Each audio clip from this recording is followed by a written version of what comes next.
Alhamdulillahi rabbil alamin wa bihi nasta'inu ala umurid dunya waddin. Ashhadu an la ilaha illallah wa ashhadu anna Muhammadan abduhu wa rasuluh. Allahumma salli ala sayyidina Muhammad wa ala alihi wa sahbihi ajma'in. Amma ba'd. Faqad qala Allah subhanahu wa ta'ala fi kitabil karim. Bismillahirrahmanirrahim.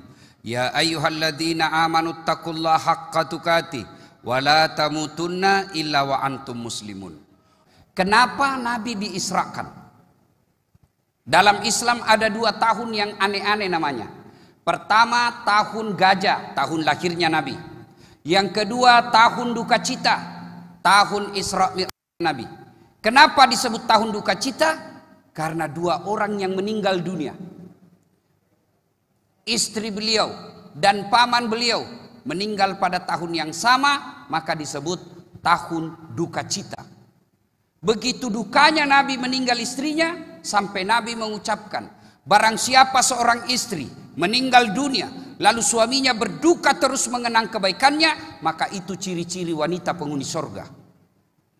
Jadi kalau besok-besok ibu lebih dulu meninggal daripada suami, begitu ibu meninggal suaminya berduka, ya Allah kenapa istri saya ini cepat sekali meninggal. Tiap pagi dibangunkan saya sholat subuh, duhur dia ingatkan saya ketika di kantor, malam hari saya selalu diajaknya sholat tahajud bersama. Ya Allah kenapa bukan istri tetangga dulu saya meninggal ya Allah. Meskipun dia gendut tapi aku sayang ya Allah. Itu ciri-ciri wanita penghuni surga. Tapi kalau sebaliknya, begitu ibu meninggal, suami masuk kamar berteriak, merdeka! Itu ciri-ciri penghuni neraka itu perempuan itu. Sampai ada cerita katanya suami mau masuk surga, sudah mau masuk surga dilihatnya pula istrinya dalam surga. Malaikat, ada lagi si endut di dalam itu. Sudahlah saya carikan kaprin yang lain, tidak mau saya. Lagi Nabi berduka, sedih. Allah perintah malaikat Jibril, Jibril bersama kaum Mikail, jemput kekasihku Muhammad, saya mau hibur dia. Kemana? Singapura? Bukan. Kemana? Ancol? Tidak. Kemana? Eropa? Tidak. Kemana? Ketemu dengan Allah. Bayangkan, saya ketemu saja dengan Pak Jokowi, senangnya langsung selfie-selfie. Padahal Pak Jokowi ada habis masa jabatannya. Kita sudah senang. Ketemu kita Pak Wali Kota, senang betul diundang ke rumahnya, senang. Padahal Wali Kota ada masa pensiunnya. Kita sudah senang. Ini langsung Allah yang undang Nabi. Jibril, jemput kekasihku Muhammad, saya mau ajak ketemu. Subhanallah. Maka dijemputlah Rasulullah sallallahu alaihi wasallam. Mulai diperjalankan dari Masjidil Haram di Mekah ke Masjidil Aqsa di Palestina. Lalu menuju ke Baitul Maqdis. Dari Baitul Maqdis take off, naik langit pertama sampai langit ke-7. Dari langit ke-7 menuju ke Sidratil Muntaha. Dari Sidratil Muntaha ke Sabaha, Mustawa, ketemu dengan Allah. Setelah itu kembali ke dunia. Kenapa ini spektakuler? Karena perjalanannya sangat jauh, waktunya sangat ringkas. Tidak masuk di akal. Waktu itu Bapak, Nabi ceritakan, ayuhan nas, wahai penduduk manusia, wahai manusia, baru saja saya pulang dari Masjidil Aqsa semalam. Kata Abu Jahal, kapan kau pergi Muhammad? Tadi malam. Pagi ini ada kau di sini? Iya. Tidak masuk akal mereka Pak. Kenapa? Waktu itu Mekah Palestina kendaraan paling cepat naik kuda. Berapa waktu ini dibutuhkan? 1 bulan. PP 2 bulan. Nabi tidak cukup 1 malam. Ayat tadi dijelaskan lailam. Apa itu lailam? Sebagian malam saja. Tidak masuk akal mereka. Ternyata mereka lupa bahwa yang undang adalah Allah yang maha perkasa. Tidak masuk akal. Saya kasih contoh. Beberapa saat yang lalu saya diundang ceramah khutbah Jumat di Batu Licin, Kalimantan Selatan. Datang jemput saya jam 8 pagi. Pesawat. Sudah itu jam 9 terbang ke Batu Licin. Khutbah Jumat jam 12. Makan siang, setelah itu sebelum jam 2 balik ke Makassar. Sebelum 4 sore, jam 4 sore, saya sudah sampai di rumah. Saya gantunglah bajuku di kamar. Ternyata tanpa sepengetahuan saya ada semut ikut di kantong. Begitu saya kantong ini, saya gantung baju, keluar ini semut yang di kantong. Dia pidato di depannya sesama semut. Saudara-saudara sekalian bangsa semut, baru saja saya pulang dari Batu Licin, Kalimantan Selatan. Dia bilang semut yang lain, jam berapa kau pergi Mut?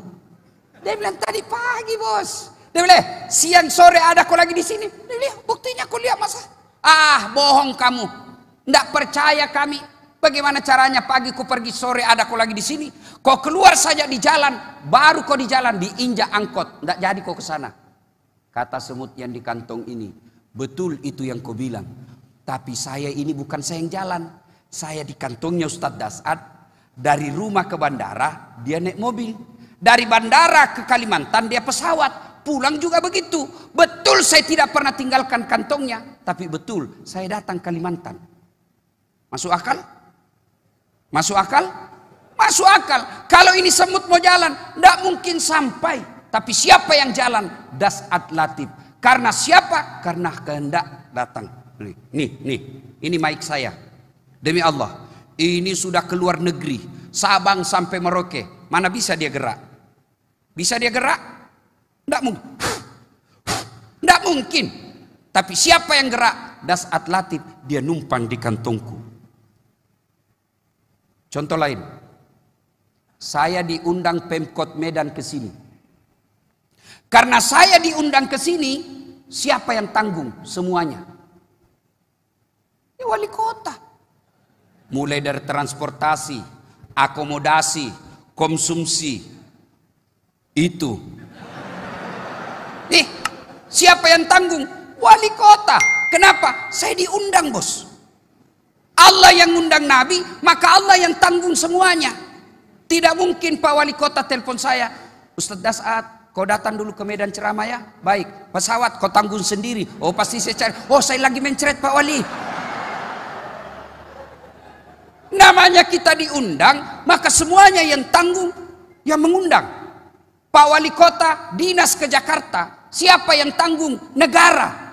Tapi kalau beliau ke rekreasi ke Singapura, jalan-jalan ke Eropa, pakai uang negara, siapa kena periksa polisi? Dan di sini 2 polisinya Pak Wali nih. Jadi keterlaluan Bapak kalau masih melanggar. 2 polisinya, 2 jaksanya, wah Masya Allah. Tapi saya kagum Pak, saya ini keliling-keliling ceramah. Jarang sekali saya lihat wali kota kasih kesempatan wakilnya ngomong. Kalau biasanya wakilnya jangan ikut deh supaya dia tidak muncul juga. Itu biasa kalau mau pilkada 2 periode. Alhamdulillah, teladan yang bagus. Nah, setelah itu turun malaikat Jibril menjemput Rasulullah.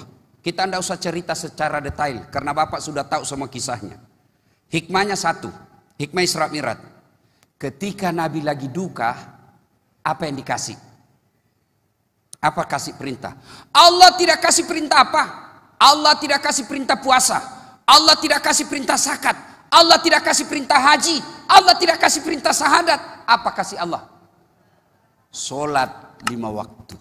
Berarti saudaraku, apabila ada masalah dalam hidupmu, solusinya solat. Tepat sekali tema kita, membentengi diri. Mana ada orang tidak ada masalahnya di sini? Ayo, mana ada manusia tidak ada masalahnya di dunia? Coba, apa masalahnya dulu waktu mahasiswa? Pak Bobi, apa masalahnya? Mau sarjana. Sudah sarjana selesai masalahnya? Tidak, mau dapat kerja. Sudah dapat kerja selesai masalahnya? Mau jadi wali kota? Sudah jadi wali kota selesai masalahnya? Mau 2 periode dong. Sudah 2 periode selesai masalahnya, mau jadi gubernur. Mana ada orang tidak ada masalahnya? Pegawai biasa, apa dulu masalahnya? Mau jadi pegawai negeri. Sudah jadi pegawai negeri, mau jadi kepala dinas. Sudah jadi kepala dinas, mau jadi sekda. Sudah jadi sekda, mau jadi bupati. Sudah jadi bupati, mau 2 periode. Sudah 2 periode, ditangkap KPK. Tidak ada orang tidak ada masalahnya. Semua orang punya masalah.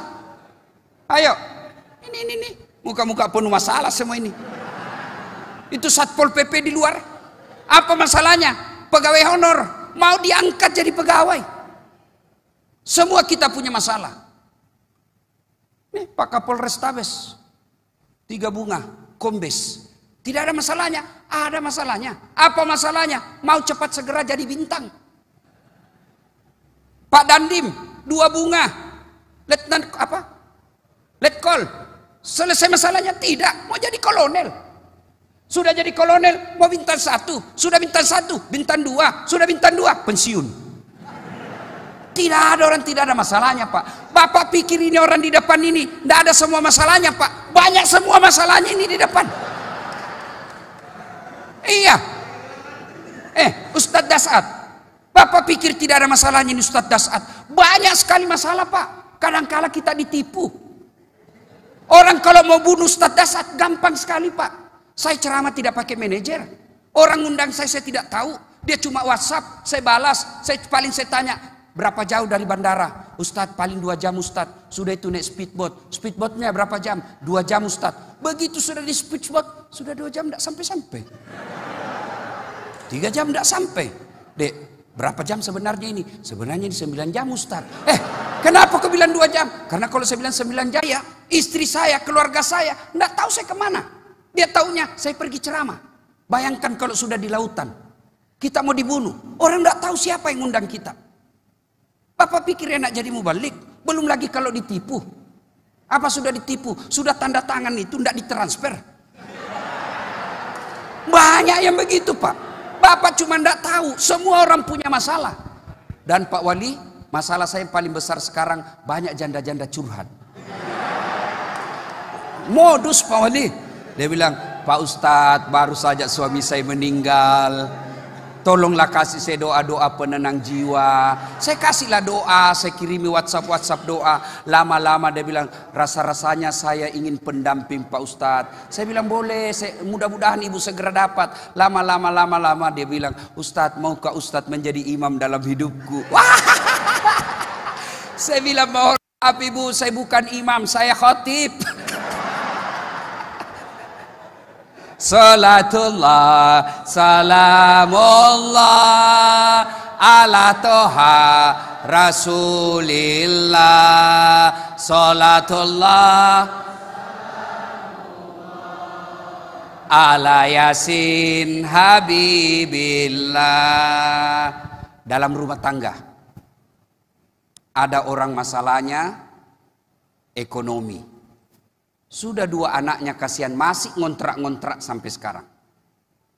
Alhamdulillah rumahnya bagus, mobilnya mewah. Apa masalahnya? Suaminya selingkuh. Istrinya membalas. Ada lagi rumah bagus, mobil bagus, suami istri setia. Apa masalahnya? Tidak dikasih anak. Sudah 10 tahun berkeluarga, tidak dikasih anak. Mau kawin lagi, tidak dikasih izin sama pimpinan. Perjalanan saya ke sini, ada seorang kapten pesawat pilot Garuda curhat sama saya.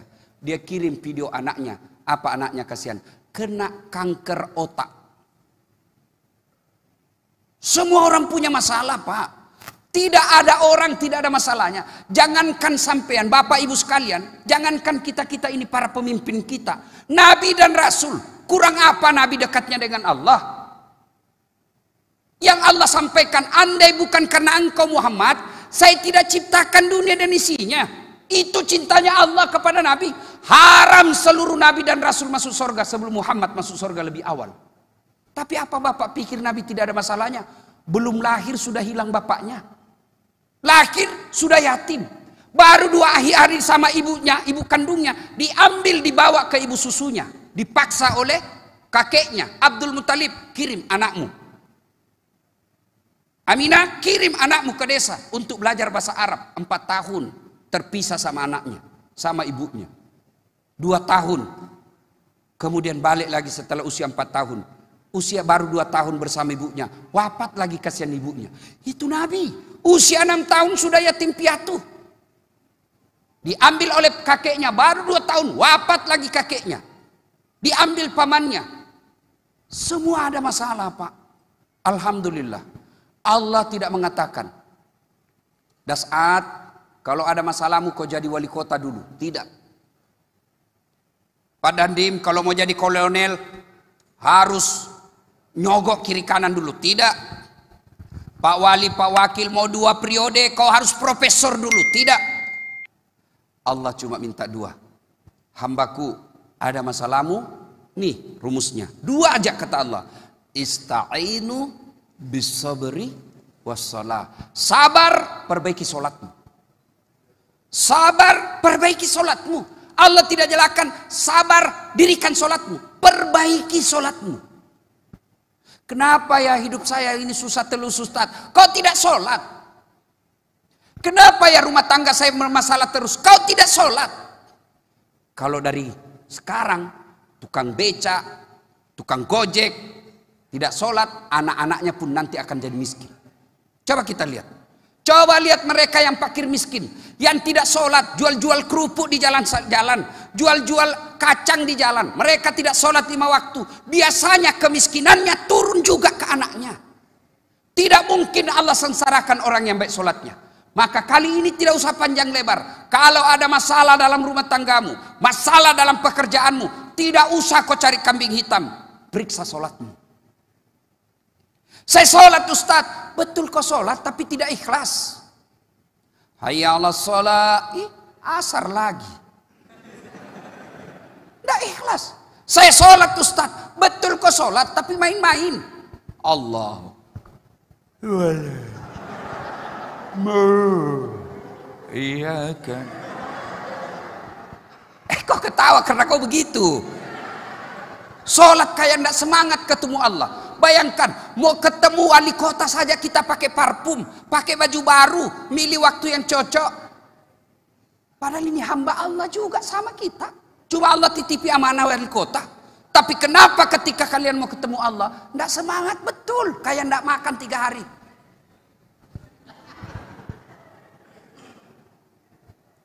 Ada juga orang kayak ngantuk, ditiup angin.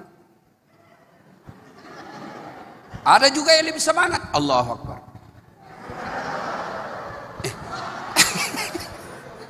Pantas 30 tahun kau sholat, hidupmu tidak bisa tenang, bahagia. Kenapa? Kau remehkan sholat. Ini ada kepala-kepala, ada bos-bos kita di sini. Pak Wali Kota, ada ajudannya. Mana ajudannya Wali Kota ini? Ada toh? Coba kalau Wali Kota panggil ajudan. Coba lihat kalau Wali Kota panggil ajudan. Ajudan! Itu ajudan biar lagi baring-baring makan kacang, langsung dia lompat, siap Poli. Kalau perlu dia telan bulat-bulat itu kacangnya. Iya toh? Iya. Siap perintah Pak. Ada kira-kira ajudan dipanggil, ajudan, tunggu dulu Pak Wali. Dimutasi kok. Padahal wali kota ini manusia biasa. Begitu takutnya kita kepada pejabat. Kapolres Tabes punya ajudan. Begitu beliau panggil, ajudan, lompat. Kalau dia tidak diinjak kakimu, bos. Lalu kenapa ketika Allah yang memanggil kita? Hayya 'alal falah. Bapak Ibu tahu tidak itu artinya hayya 'alal falah? Hayya 'alal falah itu terjemahan bebasnya, sini saya kasih kau yang kau mau. Sini saya kasih kau kemenangan. Ya Allah sembuhkan penyakitku. Allah jawab sini saya sembuhkan kamu. Tapi apa jawaban kita? Tunggu lagi meeting. Tunggu lagi ada tamu. Tunggu lagi sibuk. Ya kata Allah ya sudah kalau gitu uruslah dirimu. Maka saudara, makna terpenting Isra Mi'raj kali ini, ayo evaluasi salat.